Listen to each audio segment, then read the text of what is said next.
I began to suspect something a long time ago, after she signed up for a gym on the other side of town. Jenna has always been in good shape as far as I remember.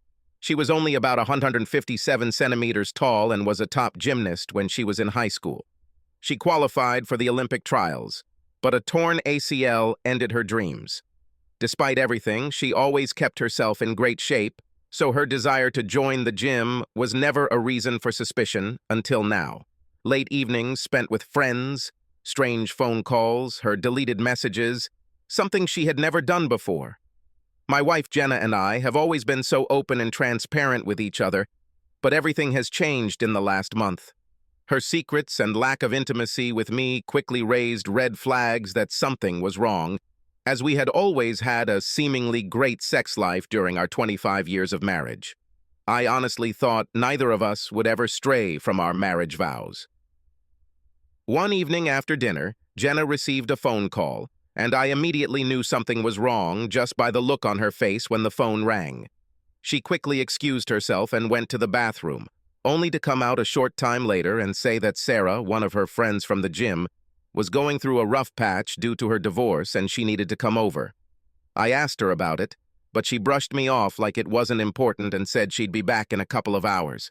Right after she got into the car and drove away, I knew I had to follow her to see if my suspicions were correct.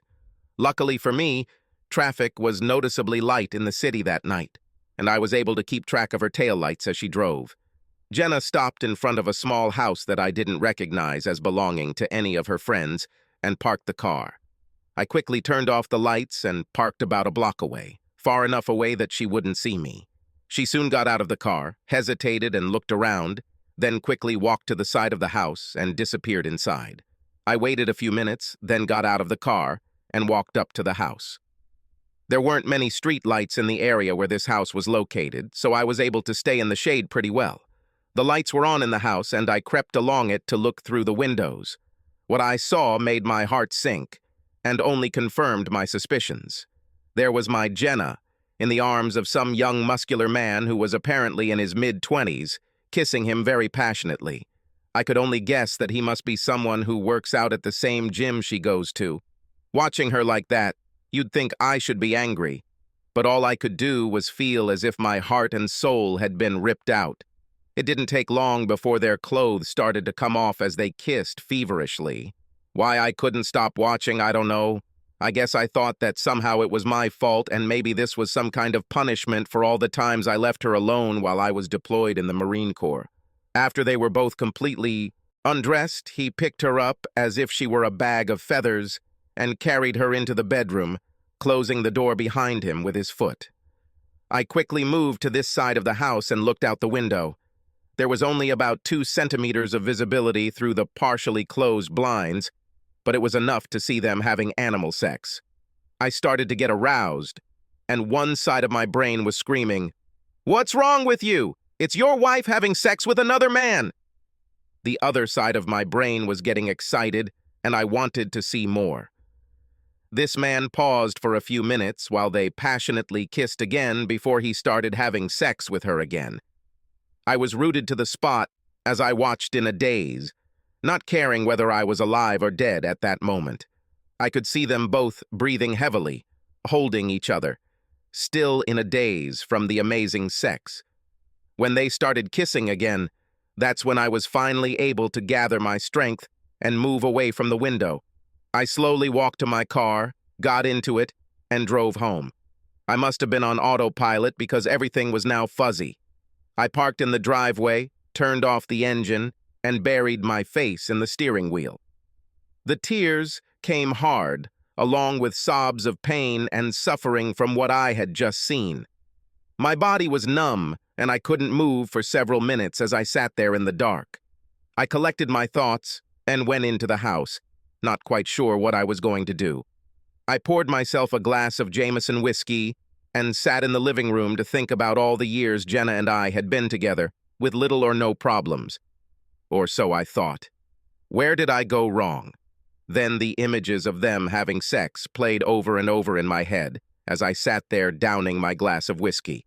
The most confusing thing for me was, why am I horny? as the whiskey began to be absorbed into my system. These images really began to excite me and began to mask the pain and suffering of betrayal that I felt. I unbuttoned the button and began to satisfy myself. I imagined myself standing at that window again, watching my wife having sex with another man. I changed my shirt, poured another glass of whiskey, and headed out to the garage to get down to business when she got home. About 30 minutes later, her car pulled into the driveway. She got out of the car, and I called out to her through the open garage door. "So, is Sarah okay?" Jenna didn't come into the garage like she usually did when I was there.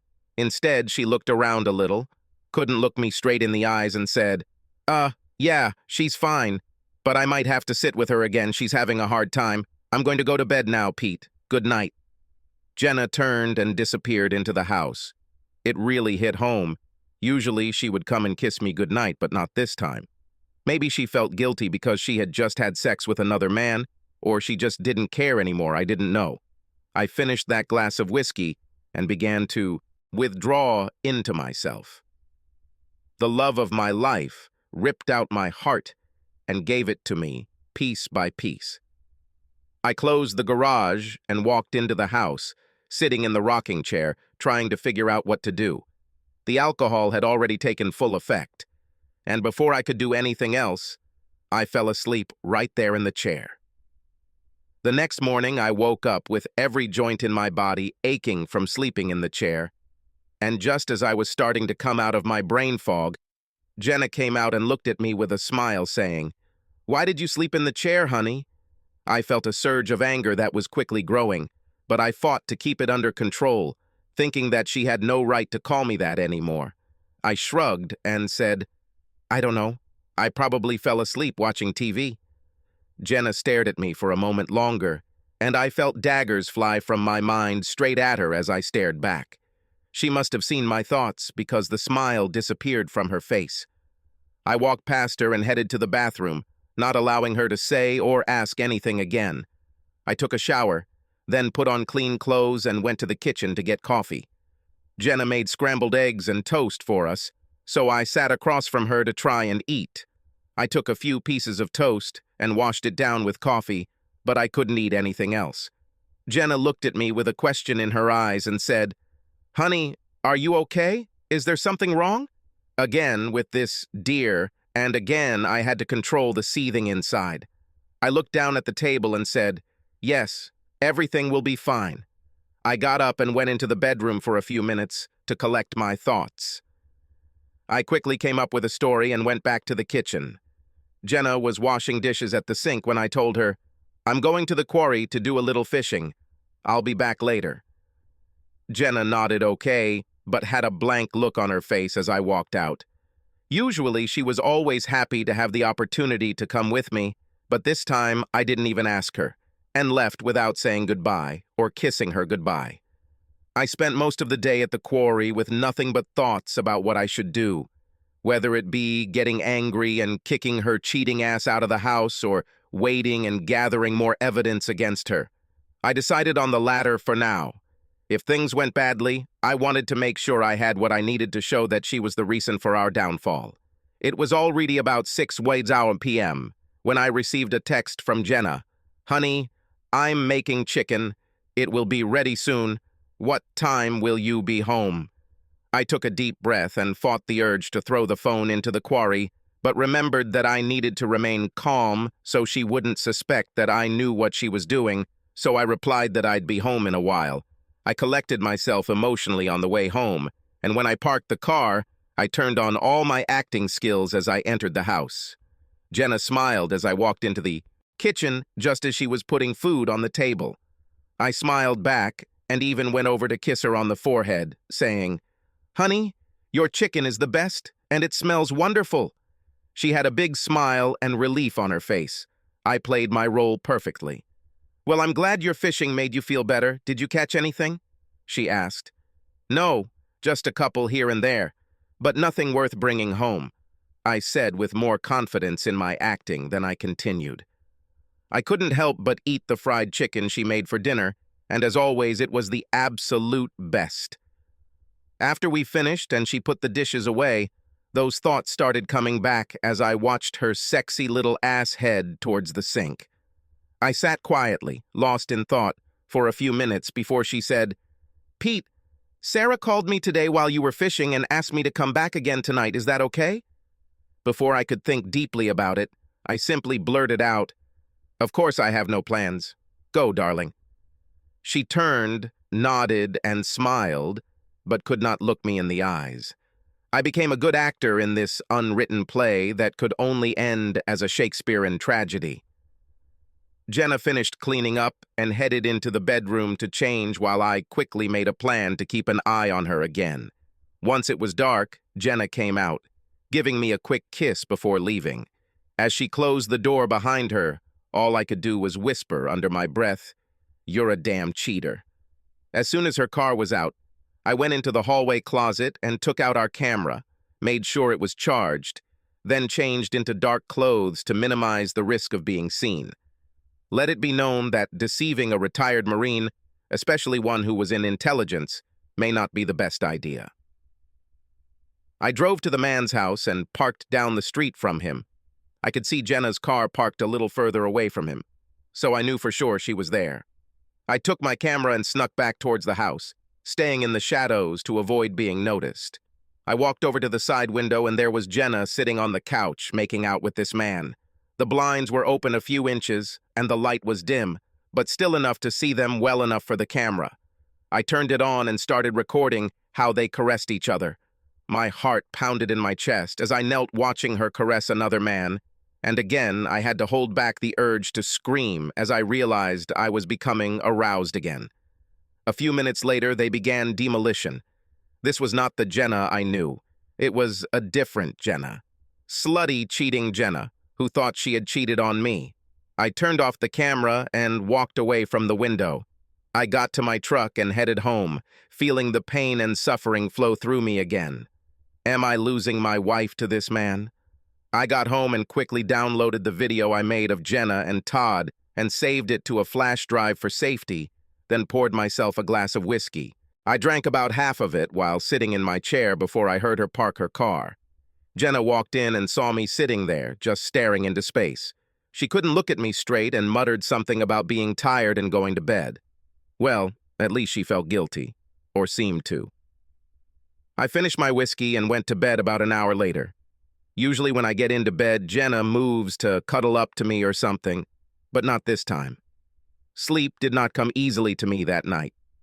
A week or so passed, and I was able to follow her there a few more times and shoot more videos of the two of them together. In all my years with Jenna, I don't think we've ever had that much sex. The next day, when Jenna went to the hairdresser and went shopping, I transferred the entire video to DVD with a video commentary at the end. I poured out everything that had accumulated in me since that first night when I saw her cheating, put it in the player with a note attached to the remote control on the kitchen table for her to watch when she got home. I hurriedly packed a few bags with all my stuff, then went out to the garage and loaded all my tools and camping gear into the back of my truck, closed the bed lid, and drove away. I checked into a small motel on the other side of town. The place was reminiscent of the old days when roadside motels were popular. I checked in with a young girl in her 20s with fiery red hair and a nose ring. She was plump with big breasts and smiled when I paid for the room with a card. Then I realized it was Dana, the daughter of our friends, Larry and Maggie. I haven't seen her for a long time, but she's definitely grown and rounded out. "Mr. Donovan, I thought it was you. Do you remember me?" she asked. "Yes, now I remember you, Dana. How are you doing?" I said, in a correct tone, trying not to show my emotions. She smiled and said, "Oh, I'm fine. But may I ask why you're staying here?" I replied, "This is probably not the best time to ask this question, Dana. Can I just get the room key?" Dana's smile faded, and she nodded, completing check-in and handing me the room key. "Oh yes, of course, Mr. Donovan. If you need anything, just let me know, okay?" I nodded, took the room key, and left the office. I grabbed my bag from the truck and headed to one of the small cottage rooms. It wasn't particularly luxurious, but it was clean and quite cozy with all the necessary amenities. I closed the door, threw my bag on the floor and lay down on the bed. Jenna had probably already gotten home and seen my note. I just lay there and waited. A couple of hours later, my phone rang. It was Jenna. I swiped to reject the call, and it went to voicemail. Then, shortly after, I received a text message that said, "Pete, oh my God, dear, please talk to me. I'm so sorry. Please call me and tell me you're okay. Please." I read this and threw the phone aside in anger, then cracked open the fresh bottle of Jameson whiskey I had picked up on the way to the motel and drank a few sips, feeling the alcohol burn my throat. But it was nothing compared to the burn I felt in my heart. I was a broken person and didn't know what to do other than try to numb the pain. I felt the effects of the whiskey almost immediately as I lay on my bed, ignoring every new notification that came through my phone. I decided enough was enough and simply turned it off after about the 50th ring.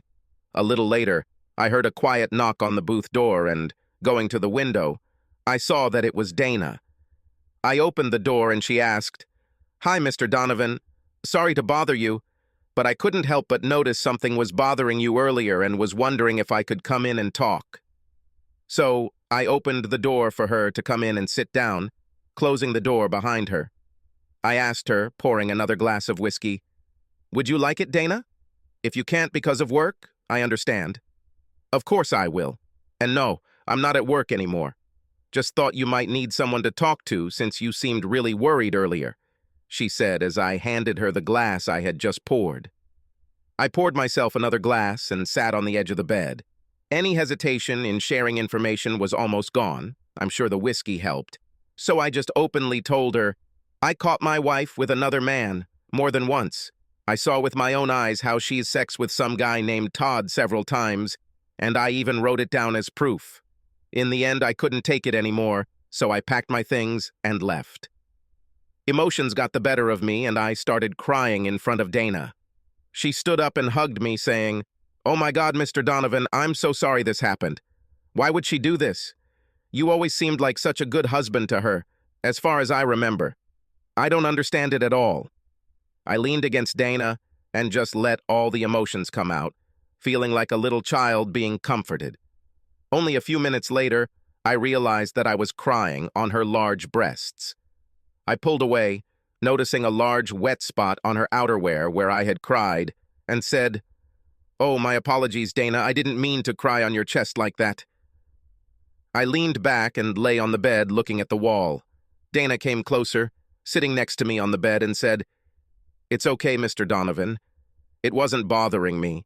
You needed reassurance, and that's why I came to talk, because I knew something was wrong." Dana took my hand and began to stroke my shoulder. Being so close to her, I noticed how sweet she smelled, like new spring flowers in the cool morning breeze.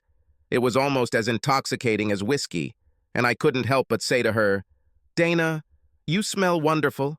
What is that scent you have?" She laughed a little and said, "It's just the bath soap I use, Mr. Donovan.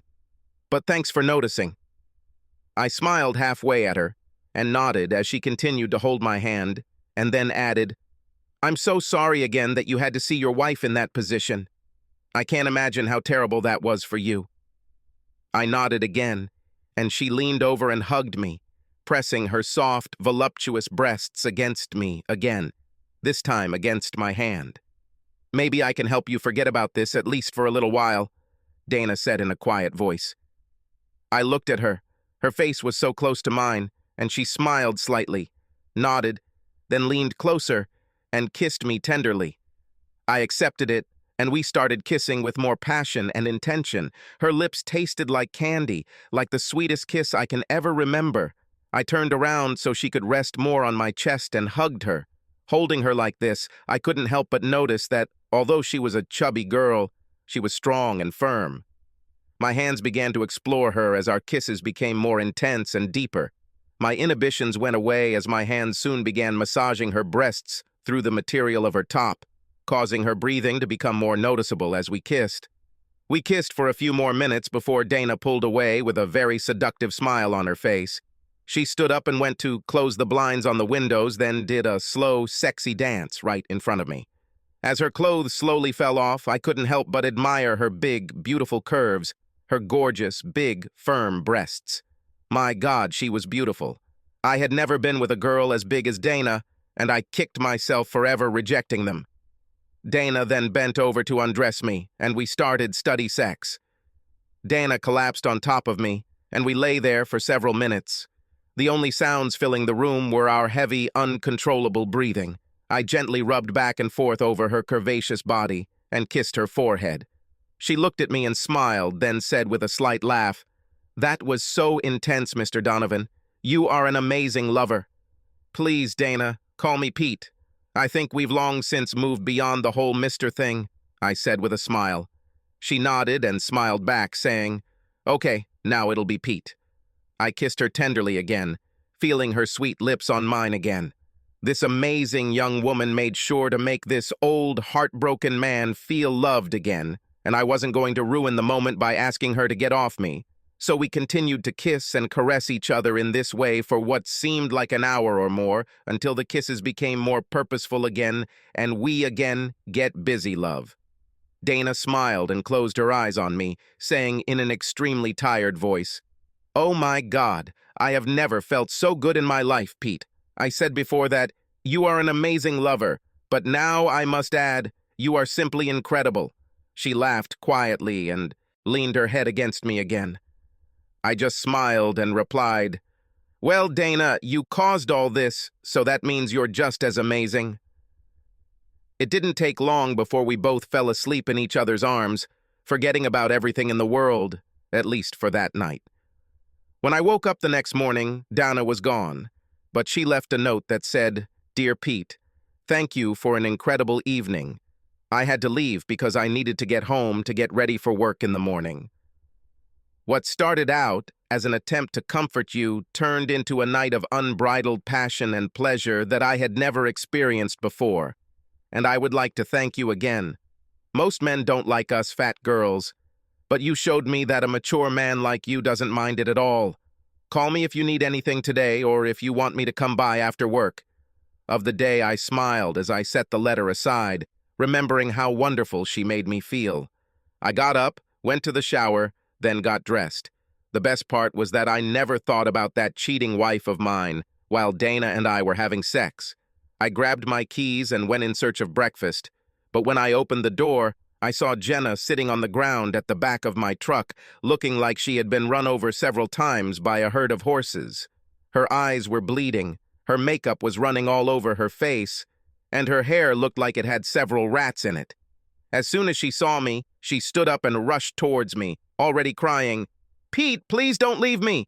I'm so sorry, sweet. Please, God, don't go. I need you and I can't live without you." Jenna literally jumped at me, almost knocking me over as I retreated back towards the door of the house. She was sobbing at me in hysterics, her body shaking uncontrollably. I couldn't help but feel sorry for her, so I picked her up, holding her close until she had her arms around my neck and her legs around my waist, and struggled to get the key into the door lock until I could open it and carry her inside, to sit on the bed. She didn't want to let me go, crying louder than ever. My God, what will happen to us now? Why did she do this to us? Finally, I managed to push her away, and she almost instantly curled up into a ball, continuing to sob, repeating how sorry she was. I sat there on the chair in front of her, looking at her so pathetic, lying there like that. If someone who didn't know her saw her, they would think she was some crazy homeless woman wandering the streets. My heart broke for her, and I couldn't help but reach out my hand to gently caress her cheek, pushing away her tousled hair.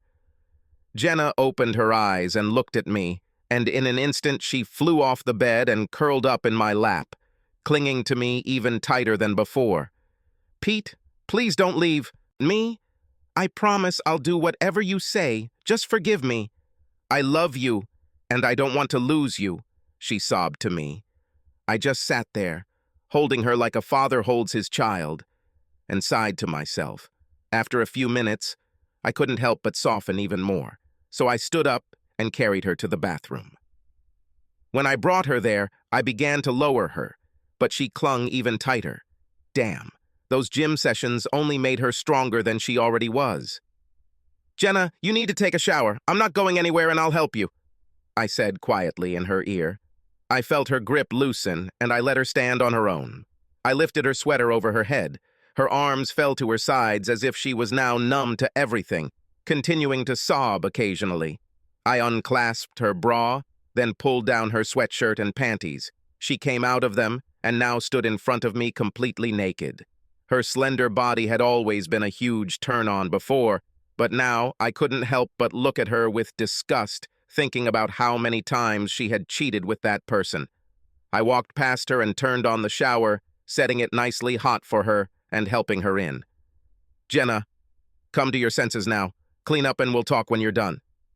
I turned to leave and she grabbed my hand, shook her head no, and started crying again. I'm not going anywhere, damn it. We'll talk when you're done. I pushed her hand away from me, walked out of the bathroom, and came back to sit on the chair and think about what I should do next. I heard her crying in the bathroom, and that didn't make the situation any easier.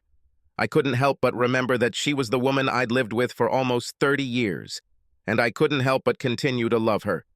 About 10 minutes later, I heard the shower turn off, and a few minutes after that, Jenna came out of the bathroom with a towel wrapped around her head and another wrapped around herself. She couldn't look at me directly, but she quickly came up to me and sat down opposite me on the table. She seemed to feel my gaze boring into hers and met it for a second, before looking back down at the table, taking a bite of her bagel, and sipping her coffee. We just sat there, without exchanging a word, until we finished eating. I tried to collect my thoughts so as not to express my anger to her, because I knew that it would only make her cry again, and I needed to know why she did it. I took a deep breath and said, Jenna, I just want to know why.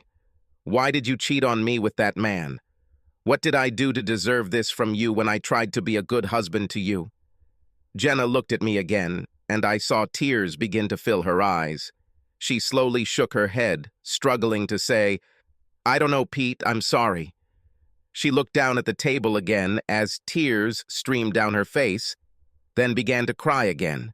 I took a deep breath, realizing there was no point in trying to discuss this now, so I stood up, put my plates in the sink, and headed back to the guest bedroom. We barely spoke to each other for the next few days, saying only a few words when absolutely necessary, but Jenna wouldn't let me out of her sight. If I went out into the garage to get something, she would watch me from the window, as if making sure that I did not leave her. When we needed something from the store, she asked me to go with her. It wasn't good, and I really started to worry about both of our mental health. A few nights later, after I had slept for a couple of hours, I was awakened by someone crawling into bed with me, and when I was fully awake, I felt her small, naked body pressed against me from behind, and her small hand was on my side. I didn't want her near me, but at the same time I couldn't help but want her. I missed her. I missed what we had. When I woke up the next morning, Jenna was still pressed against me, and when I turned and looked at her, her eyes were wide open, looking at me as if she wanted to say something. I turned and looked at her, waiting for her to speak to me, hoping that she would finally have an answer for me. She took a deep breath, then began to talk to me. Pete, let me first say thank you for letting me sleep next to you last night. I finally got my first sleep in a week.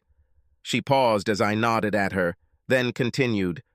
I'm so sorry about what happened, but can I just say that you are a wonderful husband and person, and what I did had nothing to do with that you didn't please me. I can't explain exactly what happened to make me do it. It just happened, and the more it went on, the more I wanted to be treated like the good-for-nothing bitch I was. It was like an addiction that I was addicted to. I couldn't give up once I started. It took the fear of losing you for me to come back to reality, to understand what I was losing. I listened to her every word and tried to control my emotions. Then I asked her, Do you love him, Jenna? She shook her head emphatically and said, Oh God, no. He was pushing me away, Pete. I just couldn't stop. Jenna turned away from my eyes and, for the first time in days, seemed to breathe a sigh of relief. A weight lifted from her, and then she looked me in the eyes again and finished, I love you, darling, and I will never stop loving you. Jenna placed her hand on my heart, and those sweet doe eyes began to melt, the last bits of ice in my veins. When she called me honey, it didn't make me angry this time, and I felt like she really meant what she said. I reached out to hug her, and as if on cue, she pressed herself against me, burying her face in my chest and wrapping her arms around me as I held her tightly. Jenna, this will take a while, but know that I don't want to give up. You are still the love of my life, and I will fight with you to help us both heal, I told her quietly. I felt her body begin to shake, and Jenna began to sob into me, holding on to me for dear life. But this time I knew they were tears of relief, tears of gratitude that we had a chance to make things right. Jenna's smile returned that day, and in the following weeks, we talked and spent more time together than we had in years. And with the help of a counselor, we were able to regain what had been lost. I stayed in the guest bedroom for a while longer, but Jenna kept coming over and getting into bed with me at night, so we decided it was time to go back to our bedroom. That first night back in our bedroom, we made love for hours, taking time to truly enjoy each other with a passion we hadn't felt in years. Subscribe to our channel so that your second chaff doesn't cheat on you, and go ahead and listen to the next story, because this story is nothing compared to the next one. If you're under 18, don't even think about listening to the next one.